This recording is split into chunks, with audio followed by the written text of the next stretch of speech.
직장인 개미를 위한 회계 맛집 장미회계. 안녕하세요, 엔치랩 안녕하세요. 구독자 여러분.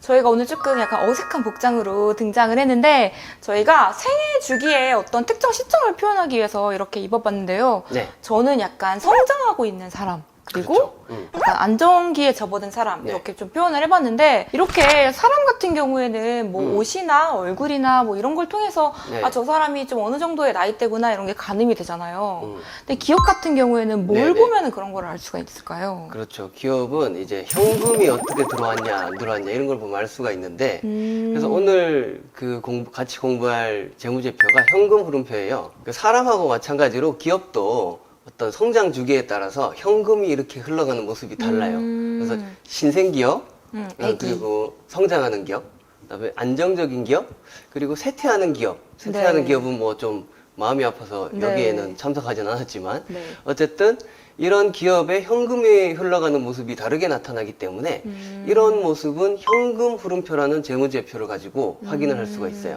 그럼 이 현금 흐름표라는 재무제표도 주식 투자에 굉장히 도움이 될 만한 표일 것 같아요. 그래서 네네. 왜냐면 나는 뭐 성장하는 기업을 찾고 싶다, 아니면 안정적인 기업을 찾고 싶다, 그런 것들을 찾으려면 이제 현금 흐름표를 보고, 아, 여기는 이런 기업이니까 투자를 해야겠다, 하지 말아야겠다, 이런 판단을 할 수가 있는 거잖아요. 그렇죠. 그리고 현금 흐름표로 기업의 어떤 주가 흐름 있잖아요. 앞으로 주가가 좀 큰 방향성에 있어서 좀 떨어질 것인지 아니면 올라갈 것인지 뭐 이런 것들도 예측을 해볼 수가 있어요. 오. 부동산이든 기업의 지분을 쪼갠 주식이든 이게 뭐 결국엔 다 돈 벌자고 하는 거니까 이 자산을 투자해서 얻을 수 있는 현금이 빵빵해지면 그 자산 가격도 오르고, 근데 현금이 안 들어오면 그 가격도 떨어지게 되는 거예요.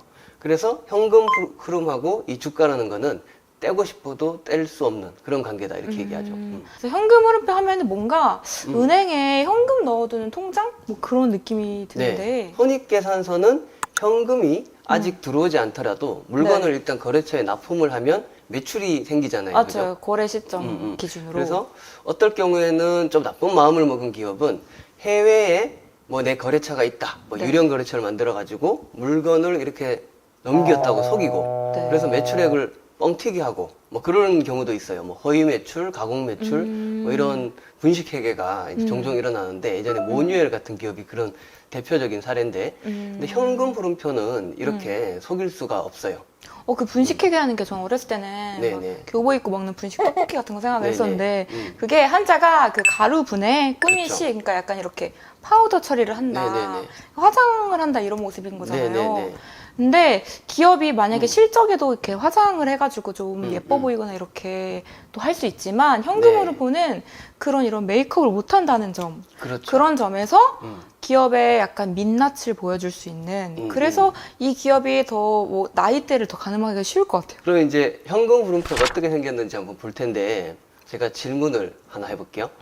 우리가 기업을 활동을 하잖아요, 그죠? 네. 기업 활동을 하는데 크게 세 가지 활동으로 나눌 수가 있는데, 네. 뭐가 있을까? 일단은 어떤 기업이든 뭔가 돈을 벌려고 하는 거니까 뭔가 네네. 팔겠죠? 서비스든 제품이든. 그렇죠. 그 파는 파는 거는 행위. 이제 영업 활동. 네. 영업 활동이라고 하고, 네. 또, 그리고 그 파는 걸 이제 뭐 만들어야 되겠죠. 뭐 공장에서 만들든지, 사람을 들여와서 만들든지, 그렇죠. 기계를 들이든지. 뭘 팔려면 뭘 만들어야지. 네. 그러면은 뭐 만들 수 있는 기계가 필요하니까 그것은 투자 활동. 또, 그 다음에 이제 근데 이거를 무슨 돈으로 할 거냐? 이제 돈을 끌어당기는 활동. 그걸 해야 그렇죠. 되겠죠. 공장 투자- 짓고 하려면 돈 필요하니까. 네. 어, 투자를 그거는 받는 재무 활동. 맞아요. 현금 흐름표라는 게 이 세 가지 활동으로 현금이 들어오고 나가는 모습을 기록을 한 거예요. 그래서 영업으로 돈을 벌었다. 그러면은 그 영업 활동 현금 흐름이 플러스. 플러스. 그리고 현금이 만약에 빠져나가면은 거기가 이제 마이너스가 되고, 이렇게 그렇죠, 표시가 되겠네요. 맞아요. 투자를 계속 할 때도 투자 활동 현금 흐름이 마이너스가 되는 거예요. 투자를 하면서 돈이 나갔으니까. 네. 마치 좀 착각할 수가 있는데, 네. 기계 들여놓고 공장 들여놓으면은 투자 활동 현금으로 약간 좀 불어나는 거 아니야? 이런 느낌이 있는데, 그게 아니라 마이너스죠. 그죠? 그러니까 말 그대로 돈이 나갔으니까. 나가면은 그냥 마이너스. 네. 맞아요. 그런데 투자를 했었던 예전 그 기계나 공장 같은 거, 땅 네. 같은 거, 이런 거를 다시 팔아. 네. 되팔아. 되팔면은 현금이 또 들어오잖아요. 네. 그러면은 투자활동 현금 흐름이 또 플러스가 되겠죠. 그죠? 그다음에 재무활동은 대출이든 뭐 대출로 빌려서 현금이 들어오든 아니면은 주주들한테 자본 확충을 받았든 네. 그렇게 어쨌든 자금이 회사 안으로 들어오면 플러스고 밖으로 나가면 배당을 한다거나 대출을 갚거나 그렇게 나가면은 마이너스가 되는 거예요. 그럼 무조건 마이너스라고 나쁘고 플러스라고 좋고 이런 건 아닌 거네요. 그렇죠, 그렇죠. 그거는 이제 뭐 좋다 나쁘다라고 보기보다는 네. 아 이런 상황이구나를 가지고 우리가 기업의 어떤 현재 상태를 예측을 해볼 수가 있어요.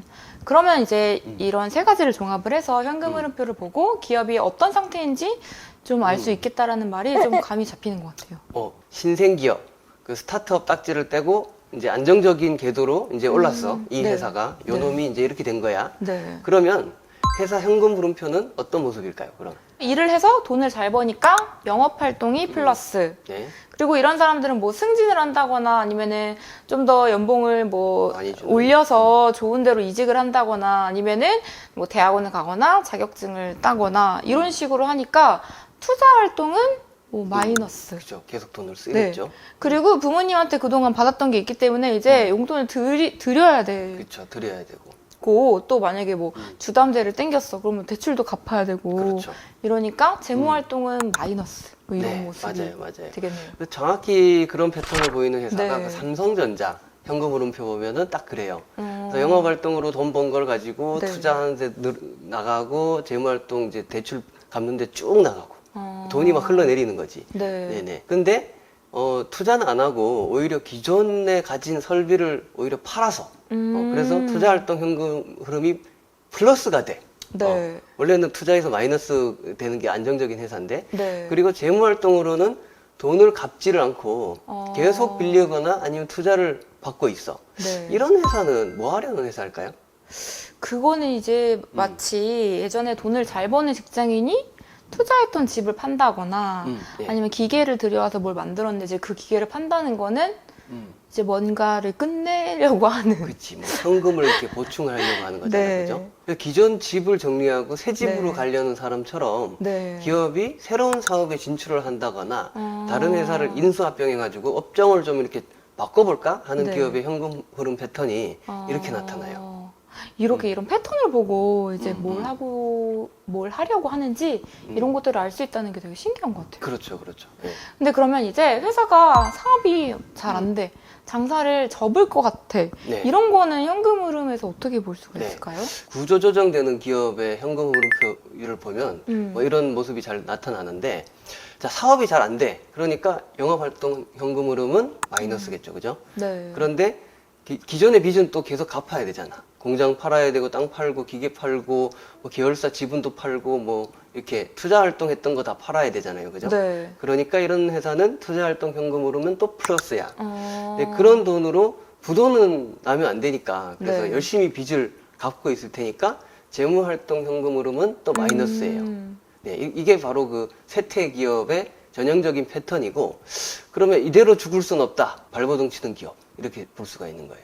근데 그런 쇠퇴 기업은 좀 피해야 될 것 같은데 네. 이제 현금 흐름의 패턴을 보고 이런 피할 기업은 좀 피하고 투자를 적극적으로 해서 네. 좀 급성장할 가능성이 있거나 네, 좀 네. 안정적인 회사 위주로 투자를 하면 좋겠네요. 네. 그래서 현금 흐름표가 그 주식 투자에 이렇게 중요한 건데 자, 대표적인 사례가 HMM이라는 해운회사예요. 흠. 네, 옛날 현대상선 흠슬라라고 하는데 네. 이 회사는 해운 경기가 안 좋을 때 망할 뻔했어요. 그죠? 그러니까 망할 뻔했다가 초대형 선박에 과감히 투자를 해가지고 최근에 막 해운 운임이 막 오르니까 지금 막 돈을 엄청 잘 벌고 있어요. 이런 회사 현금 흐름표를 보면 네. 불과 몇 년 사이에 거의 뭐 오늘 내일 하는 그 네. 쇠퇴 기업이었다가 다시 신생 기업으로 돌아갔다가 막 성장 기업이 됐다가 지금은 안정적인 회사로 이렇게 변하는 역사가 현금 흐름표에 쭉 드러나 있어요. 우리가 이전 영상에서 손익계산서에 대해서 다뤄봤잖아요. 근데 네. 손익계산서에 나오는 영업이익은 나중에 현금으로 들어올 가능성이 되게 높지만 만약에 거래처가 외상값을 못 갚아서 매출채권이 회수가 안 되면 흑자 도산을 할 가능성도 있는데 이런 위험을 확인할 수 있는 방법도 있나요? 그렇죠. 그래서 손익계산서에 나타나 있는 그 영업이익하고 네. 현금 흐름표에서 보여주는 그 영업활동 현금 흐름이 얼마나 괴리감이 있는지 이걸 좀 볼 필요가 있어요. 그러니까 영업이익은 흑자가 계속 나는데 네. 영업활동 현금 흐름은 막 수년째 계속 마이너스야. 이런 회사는 언젠가 그 현금이 부족해가지고 유동성 위기가 올 수 있다. 네, 그런 거죠. 그 과거에 그 회계장부를 막 속였던 분식회계로 유명했던 그 대우조선해양 사태가 네. 있었는데 좀 되게 안타까운 게 몇 년 전부터 이 회사가 계속 이 영업이익은 흑자가 나는데 현금 흐름이 계속 마이너스였어요. 영업활동 현금 흐름이 마이너스였는데 이런 거는 재무제표를 이렇게 두 개를 체크를 현금 해봤으면 흐름표도 같이 봤더라면 그렇지. 네. 그 같이 봤더라면 충분히 골라낼 수가 있었겠죠. 특히 건설회사나 조선회사처럼 이 수주를 받아서 그 공사를 진행해서 매출을 올리는 회사 같은 경우에는 이렇게 영업이익은 나는데 발주처가 돈을 안 줘. 그래갖고 영업활동 현금 흐름이 마이너스가 나는 곳이 꽤 많아요. 네. 그런데 투자할 때는 반드시 봐야 될 재무제표가 현금 흐름표겠죠. 그렇게 큰 기업도 그럴 수 있으니까 반드시 네네. 체크를 해봐야 될 맞아요. 표겠네요. 네. 그럼 이제 현금 흐름표로 기업의 생애 주기까지 해석을 하고 흑자도산 리스크 판별법까지 살펴봤는데 이걸로 이제 주가 흐름까지 네. 예측을 할 수 있을까요? 그렇죠. 그 재무제표는 그 옛날의 모습을 보여주는 건데 네. 다만 옛날 모습이라도 큰 방향성에 대해서는 현금 흐름이라는 게 주가하고 연관성이 크다는 얘기를 계속 해왔잖아요. 그 기업의 현금 흐름이 좋은지 나쁜지 이런 걸 볼 때 영업활동 현금 흐름 요걸 보는 것도 중요하지만 잉여 현금 흐름이라는 거를 또 보는 게 중요해요. 결과적으로 현금을 많이 벌었어 영업해서 근데 그 돈으로 설비 투자에 썼어. 그러면 잉여된 거 남는 게 얼마냐 남는 현금이 얼마냐 이게 잉여 현금 흐름이라는 거거든요. 네. 그래서 이걸로 기업들이 배당 재원으로도 쓸 수 있고 또 자유롭게 막 쓸 수 있는 그런 현금이라는 소리예요. 네. 그러니까 이 잉여 현금 흐름이 잘 나오면 기업 네. 가치도 이제 좋아지는 거예요. 대표적인 사례가 이제 삼성전자인데 삼성전자가 대규모로 막 이렇게 투자를 많이 해. 그럴 때는 잉여 현금 흐름이 좀 줄어들 때잖아요, 그죠? 그래서 주가가 하락하는 모습을 보이게 돼요. 그리고 나중에 그렇게 투자한 설비가 완공이 됐어. 완공이 되면 이제 막 뭐 무슨 반도체 새로 개발한 거 막 엄청나게 막 생산하고 팔으면 그러면 또 현금이 막 들어올 거 아니에요, 그죠? 그때는 또 주가가 막 엄청나게 올라가는 거고. 그래서 삼성전자가 이 3년 동안의 잉여 현금 흐름의 그 50%를 주주 환원 재원으로 쓰겠다 이렇게 사업보고서에 공시도 하거든요. 맞아요. 주주 입장에서는 이제 잉여 현금에 따라서 그걸로 뭐 배당을 하거나 그런 부분들이 있으니까 네네. 그 부분이 주주들한테는 제일 관심사일 것 같아요. 특히 삼성전자 주가가 많이 내렸다고 생각을 한 게 좀 대규모 투자라는 시기라 잉여 현금 흐름이 너무 안 좋아서 그런가? 좀 네네. 그런 생각도 좀 해봤었는데 삼성전자에 물린 개미들이 너무 많아서 네. 되게 중요한 얘기 같은데 네. 그러면 앞으로 어떻게 나아질 것인가 이런 것도 잉여 현금 흐름을 통해서 파악을 할 수가 있을 것 같은데 어떻게 확인을 볼 수 있나요? 네.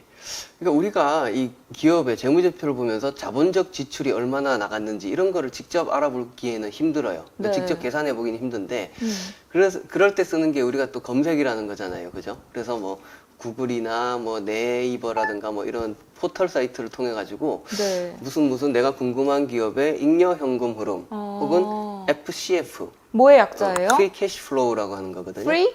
프리 캐시 플로우. 프리가 이제 자유롭게 잉여 자유롭게 쓸 수 쓸 수 있는 있는 현금 흐름이다 해가지고 그래서 FCF라고 약자를 쓰는데 이렇게 검색을 하면 뭐 신용평가사나 증권사나 뭐 재무분석회사에서 미리 계산해 놓은 숫자를 볼 수도 있고 네. 그 네이버 금융에 들어가서 종목 궁금한 종목을 치면 이 FCF가 또 재무지표로 나오기도 해요. 이런 이미 계산된 숫자가 있기 때문에 이걸 네. 가지고 살펴보시면 좋을 것 같아요. 찾아보기엔 정말 쉽네요. 네네. 오늘 정말 주식 투자 꿀팁들을 제대로 알고 가는 것 같은데요. 그러면 다음에는 어떤 거를 공부하나요? 네, 다음에는 네. 그 재무제표의 스토리, 이야기이자 대서사시, 예, 네. 설명서 뭐 이렇게 부르는 재무제표 주석을 살펴볼 거예요. 기업이란 선수들이 내놓은 재무제표를 또 회계사라는 심판이 살펴보고 넌 퇴장이야, 넌 경고야, 뭐 이런 감사 의견을 또 내놓는 것에 대해서 살펴볼 건데요. 네. 그 감사 의견 이것도 어떤 종목이 상장 폐지로 가는지 그런 신호를 주는 것이니까 또 개미 특히 이런 주식 투자자라면 반드시 알아야 될 그런 사안이죠. 네, 그럼 다음에도 저희 장미회계와 함께 재미있는 회계 이야기 같이 나눠봐요. 그러면 구독, 좋아요, 알림 설정도 해주시고요. 안녕!